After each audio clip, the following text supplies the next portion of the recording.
All right, we have a great big old piece of London broil right here, and I'll tell you what, this stuff is great. It's nice and lean, and it does need one thing though, and that is a lot of marination to get a lot of flavor, and we're going to put it on the grill, but not today. Right now, we're going to get it ready to go for getting the flavor in. And the way that I do this is I take a fork and I'm going to just poke holes all over here. Then I'm going to get the rub on it, and we really are going to rub it into it, and then we do a marinade. I'm going to show you how this is all done. It's so easy, so simple, and I'm telling you, once you've done steak this way, you will not do it any other way. So we start with the fork thing, and you know, you're just going to really poke it and get a little bit aggressive, you know, Norman Bates style. No psycho music, but you get the idea. You just really give it to that piece of meat and let it know who's boss. Knock it out of the park. All right? And now that we've gotten that all situated, we've got a place for the stuff to go. Now, I made this. This is just a little rub here. What I have in here is cayenne pepper. I've got basil, thyme. I've got oregano in here, garlic powder, onion powder, some red chili pepper because I like that, and a little salt and pepper. And it's just fragrant. It's got lots of flavor and lots of seasoning in there. And you notice I'm just putting it right over the top to start. And now I'm going to get aggressive and attack it. And you want to get it right into the meat like that. See, we're actually rubbing it. We're giving it a little massage because Mr. London Broil is going to taste delicious tomorrow. Okay? So you see how it just really went in there.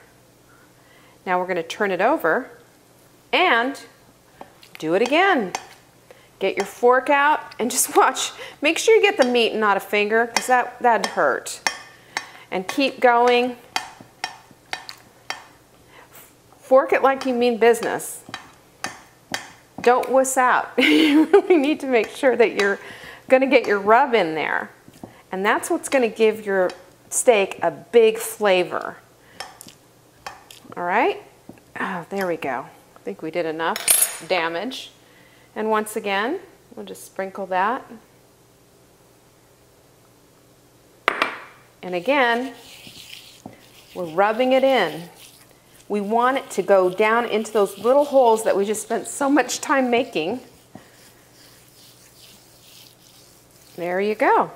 Now, if you'll notice, what we have here is a nice rub evenly on both sides.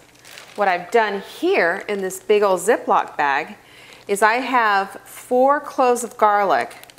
I use the little frozen ice cube kind of garlics. Just put them in here and kind of smash them up on the bottom.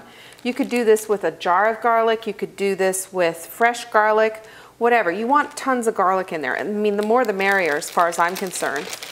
And then we're going to use a little apple cider vinegar.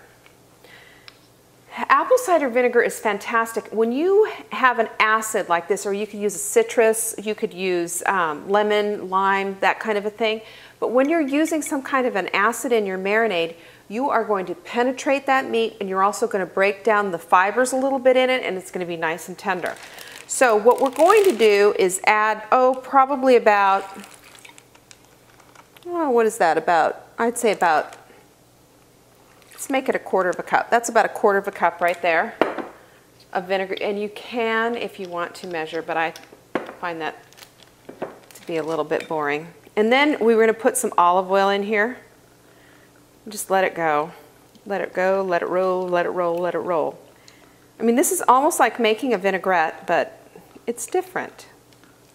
Okay, now we're going to use our hands, and this is kind of fun. You know what? Your kids would love doing this. You just want to mush it around and kind of emulsify it a little bit, the garlic and the vinegar and everything all going together. It smells good. And now we take our beef and we put it in here. And then we take the rest of this lovely rub and we just throw it in. And for good measure, you can just throw a little more oil in there. You can put a little bit more vinegar in there, but I'm just going to leave it as it is. let me just say this. This is a very forgiving recipe. There's a lot of different things that you can do. You don't have to worry about getting it right or getting it wrong. You can always come back and correct it. Now what I'm doing is just rubbing the marinade part into the rubbed part. So now we have rub and marinade, and that is going to take 24 hours to become something so delicious that everybody's going to ask you for your recipe. It's easy. It is that easy. And that's how you do a London broil. You could use a flank steak. I've done this with fillets, for heaven's sakes. You can do anything that you want with it. And your rubs, you could use anything. If you want to do something with a little bit of spice or kick, you can put ancho chilies in there. You could do cumin. You could add more red peppers. You could do whatever you want. The world is your oyster. Whatever rub you want to use, you can buy a rub that's already made. You can make your own, and we've got them on our website, so you can go ahead and get the rubs and marinades menu that we just put out a little while ago and enjoy it that way. But this is incredible, and once it's grilled and sliced thin, your mouth's going to be watering, I promise you. Anyway, enjoy.